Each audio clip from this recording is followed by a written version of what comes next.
7 ways why everything you think, know, and have always done is your biggest limitation. And that is also everything you think, know, and always done is your biggest limitation. That's in business also. Everything you think, everything you know, and everything you've always done is the architectures of your limitations. Not because you failed, but because your entire inner operating system was built for who you used to be, not who you're becoming or choosing to be. Your thoughts are old maps. Your knowledge is inherited memory. That's something to really understand. Knowledge is inherited memory. Your habits are survival patterns dressed up as the right way. You're never limited by the world. You're limited by the version of yourself you keep replaying. I'm a living example of that one. And see, that's the thing about anger and all that. We keep replaying that. And that's an inherited mind uh, version of yourself. The mind worship what it already knows, even when it knows is the cage. It clings to familiar even when the familiar is a trap. And how many times have you keep trying to do it the way you've always done and you think you know, but you end up in the same rat-a-tat trap crap? I have. I'd like to say I did none of this. I let somebody else did it and this guy did it. That's the thing. No, I did it all to myself. It clings to the familiar even when the familiar is the trap. It protects your past even when your past is the problem. I can relate to that one. Everything you've always done feels safe because your nervous system equates change with threat and uncertainty with threat. But liberation, it calms that nervous system down. So you call your patterns discipline, your hesitation logic, and your limits reality. But they're none of these things. They're just the past refusing to surrender control. Your biggest limitation isn't the lack of potential, it's loyalty to your old identity. Where do you see you're loyal to your old identities? I see that in mine all the time. But now I have the courage to question them, listen, and rise out of them. And that's something else. I never change. I never do this. I rise out of everything. That way I leave it behind. It isn't the lack of opportunity, it's attachment to your old ways. It isn't lack of intelligence, it's a devotion to your old knowing. And see, I took intelligence and all that stuff out of my life because I used the word wisdom. Because wisdom is of the now. The moment you see this, the spell breaks. The moment you question your knowing, your real wisdom, your authentic wisdom wakes up. The moment you stop repeating your past, your future finally has room to arrive and thrive in your here and now. This is the frequency where transformation begins. Why everything you think and know and have always done are your biggest limitations.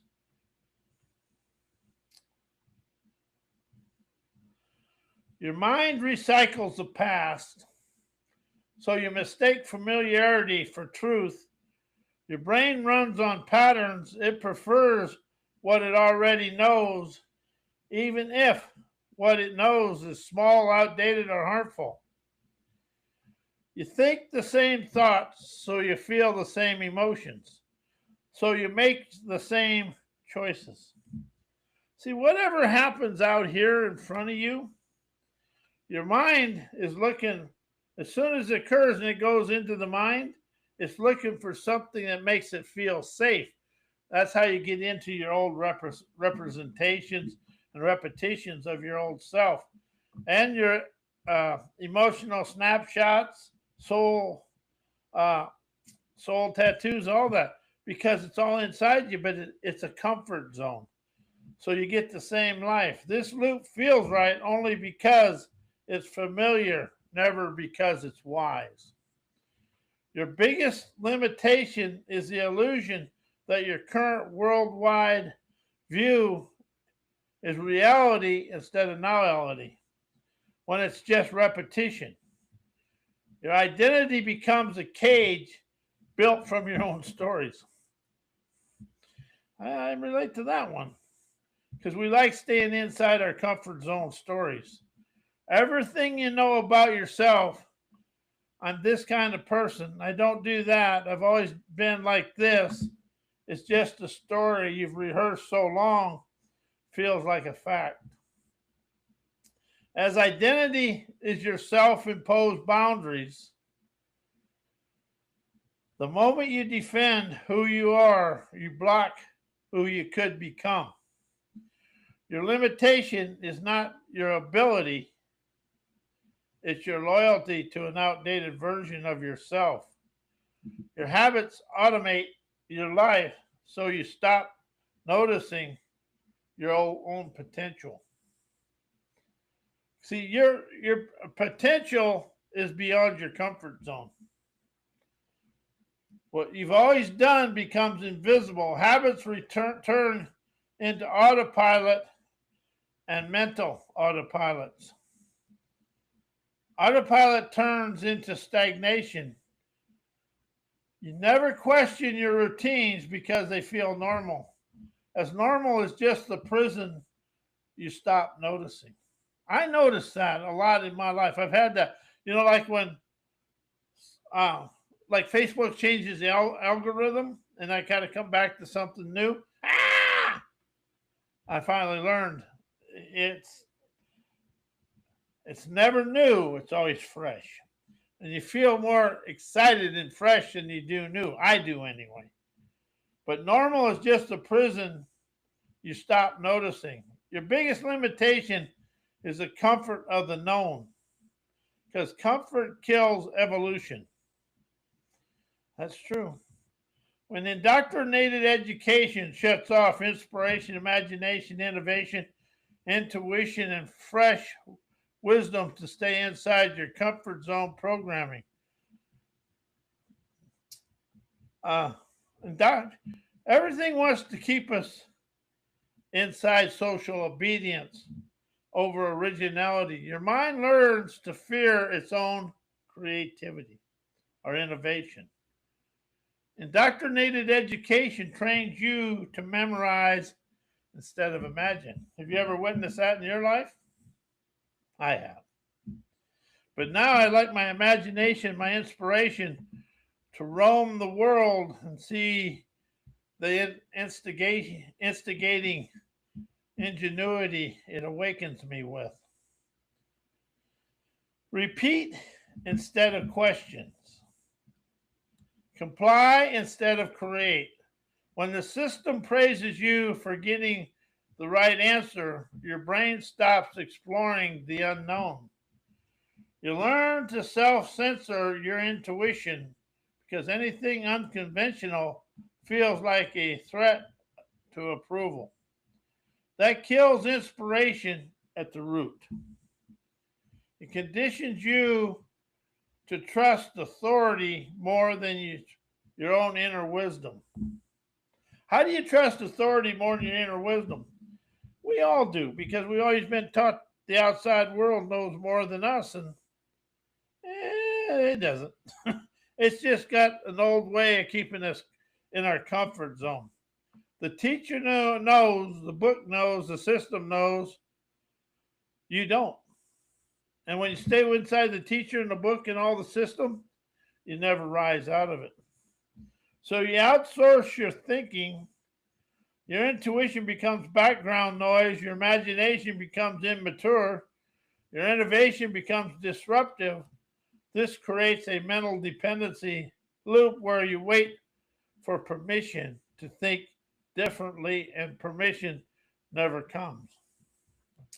It normalizes the comfort zone survival instead of possibility driven growth. Indoctrinated education trains you to follow schedules, rules, expectations, and other people's pathways. But it really teaches you to follow the trails of normalcy.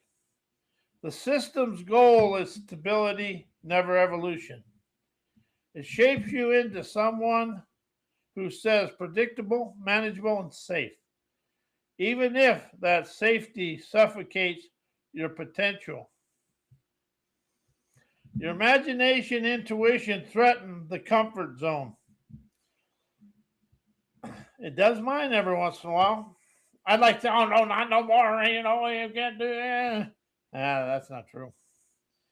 Every time, once in a while, my imagination, intuition, inspiration, my comfort zone's in it kind of gets that squeaky wheel in it.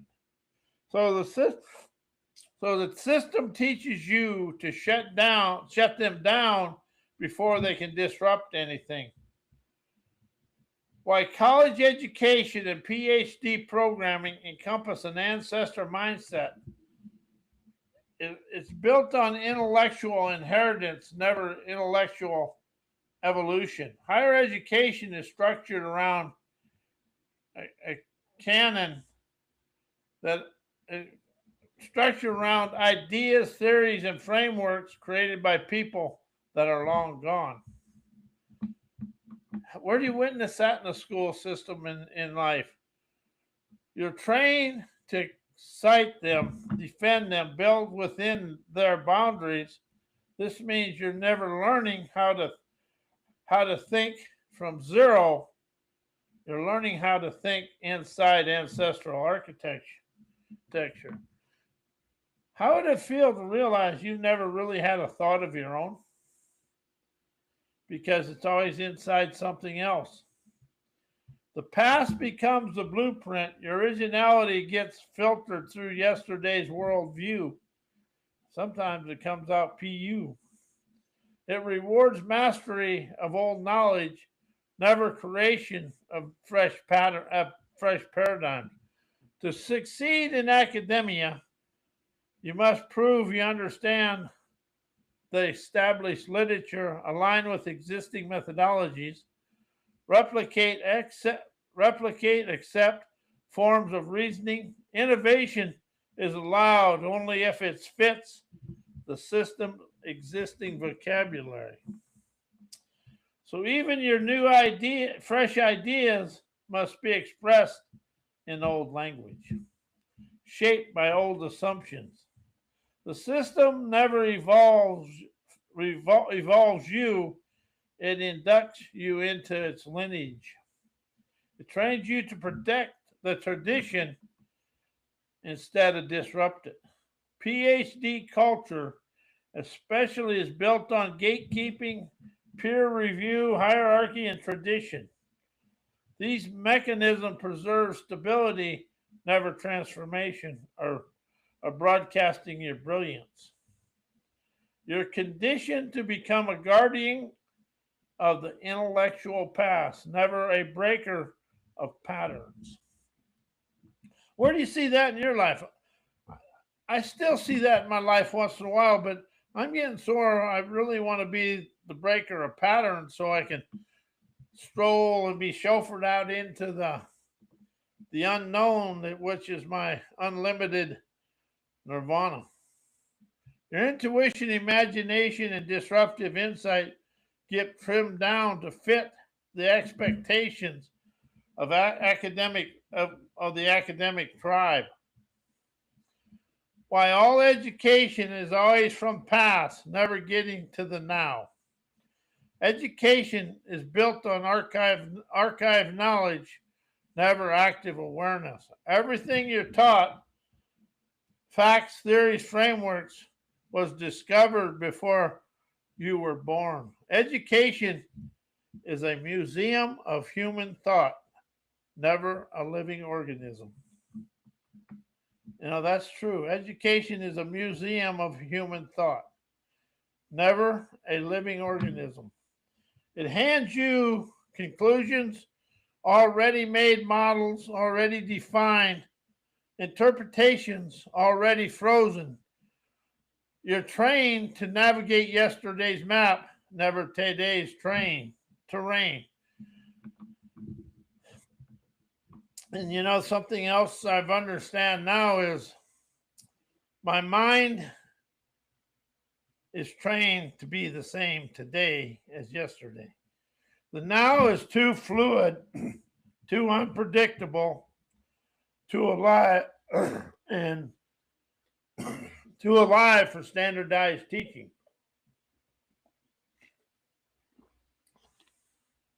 Systems can only teach what they can measure, and the present can never be measured. The present moment is intuitive, creative, innovative, emergent, nonlinear. Institutions can't quantify that.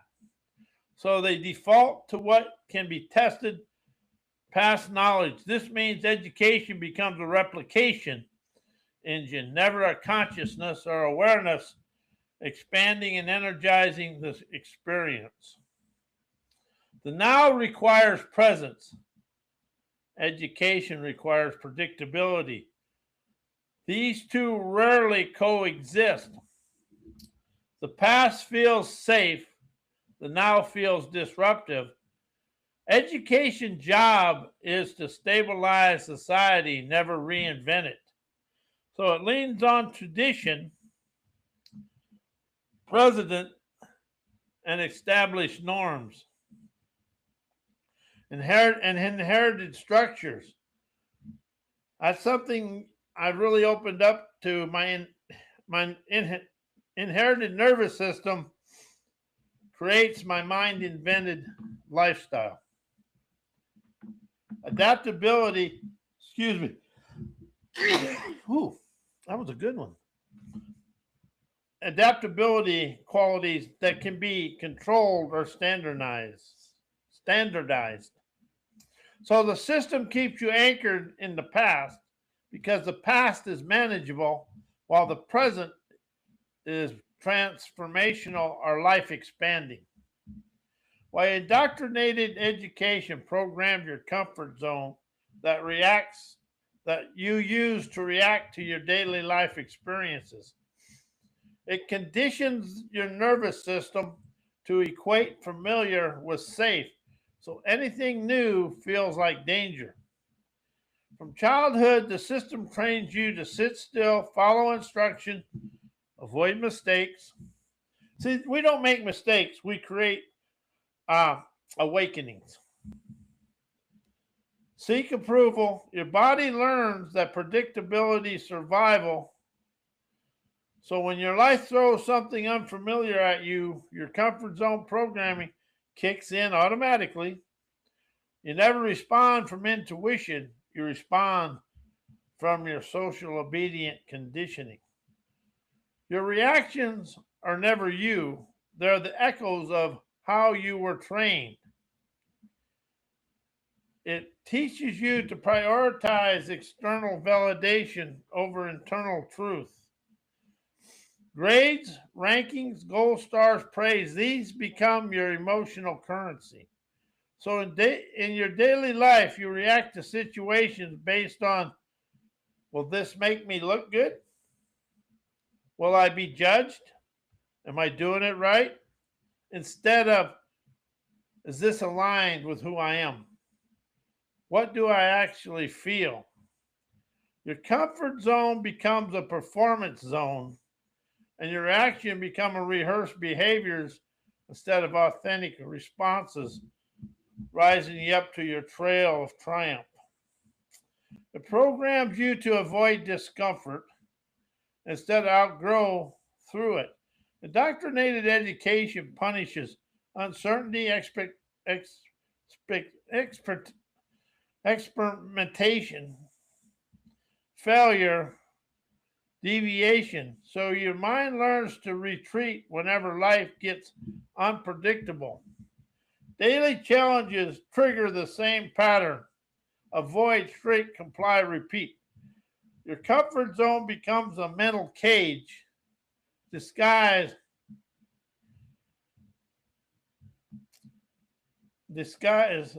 reaction become predictable because the system trains you to fear the unknown and uncertainty.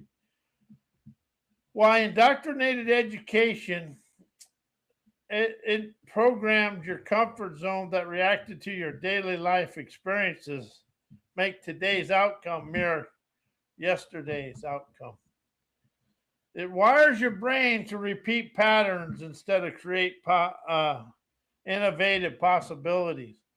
Doctrine education trains you to operate through routine, predictability, and repetition.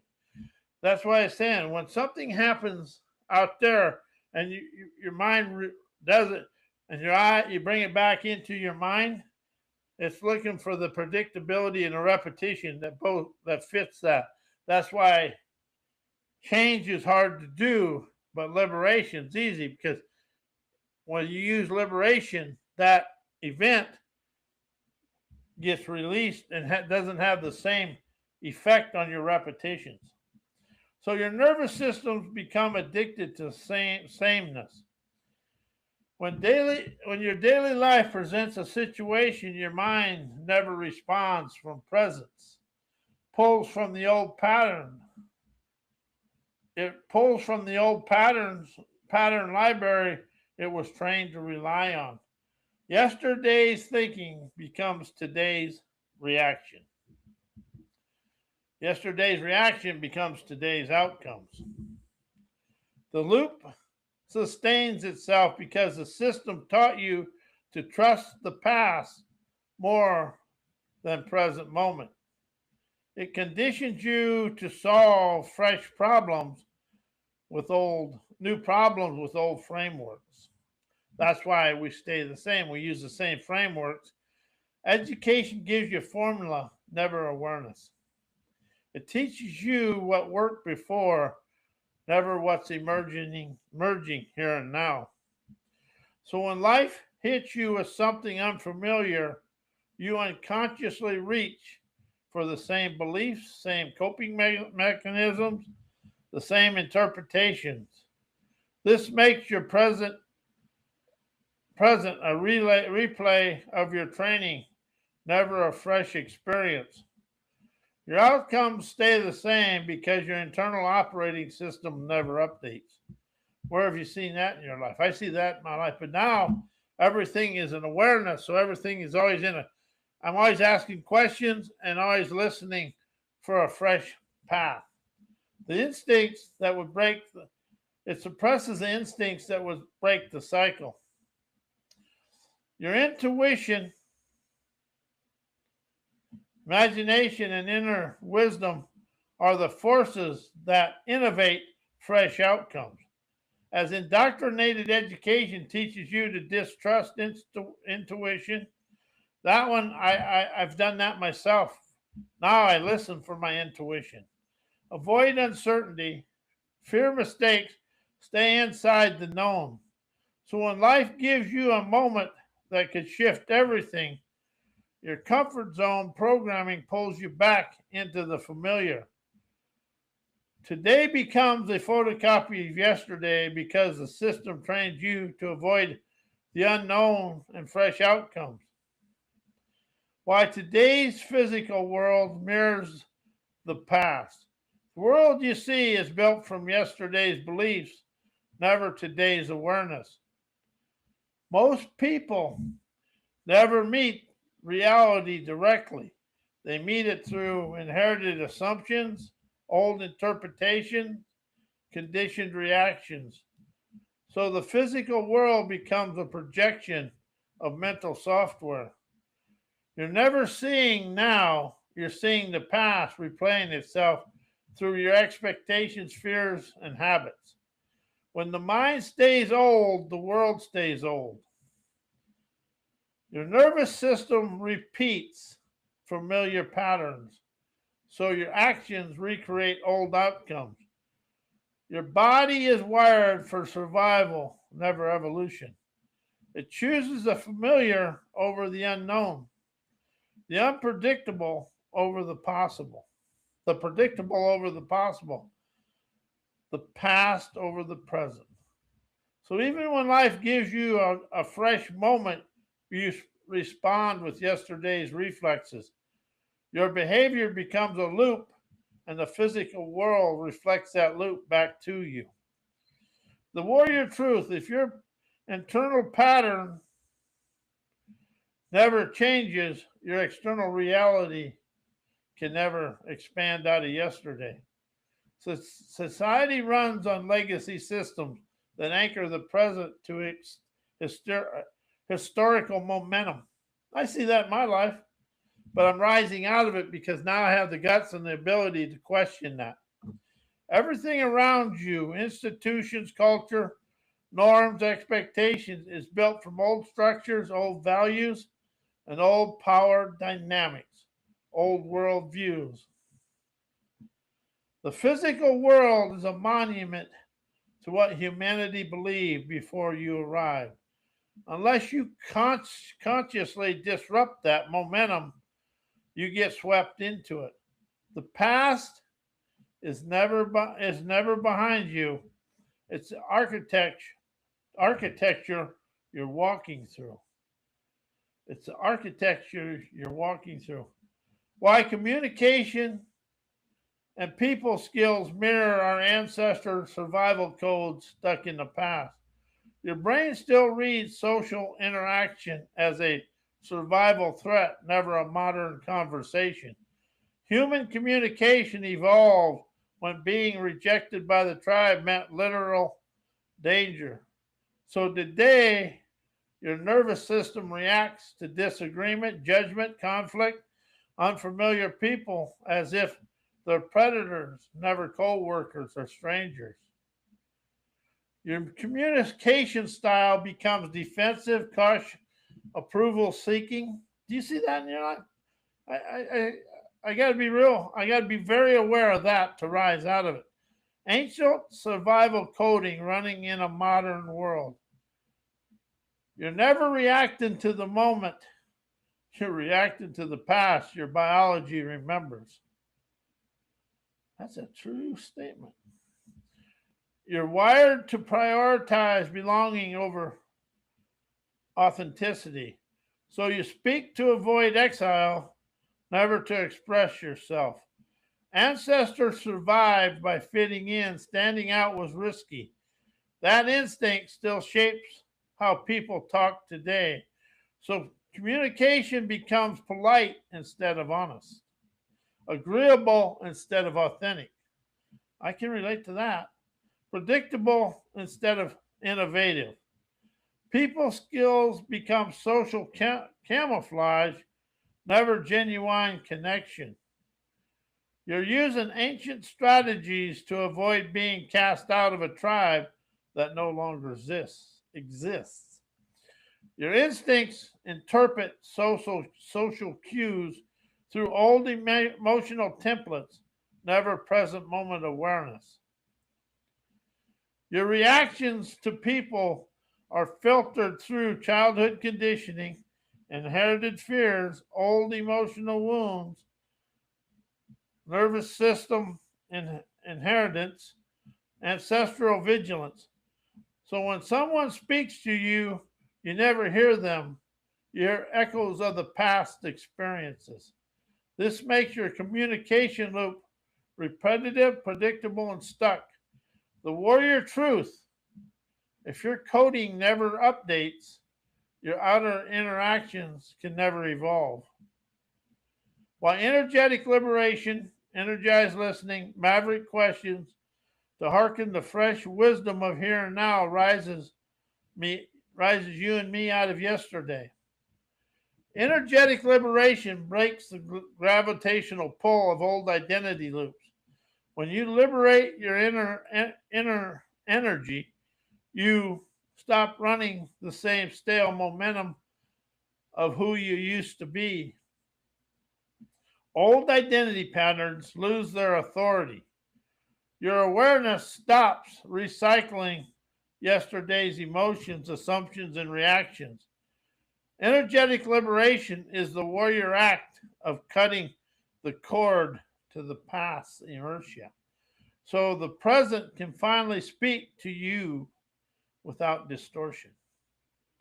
Cutting the cord to the past inertia so the present can finally speak to you without distortion. Energized listening tunes you to the frequency of the moment, never the memory of yesterday. Most people never listen, they anticipate, defend, or replay old narratives. I still do, but I'm really being more aware of it to rise out of it. Energized listening is different. It's present sharpened into perception. When you listen from the now and present moment instead of the past, you hearken fresh insights, fresh signals, and fresh possibilities. This shifts your trajectory instantly. Fresh wisdom enters because you stop filtering reality through yesterday's wounds or conditioning. Maverick questions disrupt the mental autopilot and force conscious awareness into the present. If you take the word know out of your life or understand and use aware or I'm awakened and aware, see how you feel after you say that. A maverick question is a blade. It slices through assumptions, inherited beliefs, unconscious habits. It forces your mind to stop repeating and start witnessing and observing today. The moment you ask a question the past can never answer, the now steps forward with fresh wisdom. You interrogate this. This is how you rise. You interrogate the old until it collapses and the present unveils itself as your fresh source of prowess. And I use the word prowess instead of power because prowess is more about inspiration, intuition. It's a broader, more bolder strength within yourself. Anyway, thank you for being here. And may your evening flow of health, wealth, and abundance. Thank you and good night.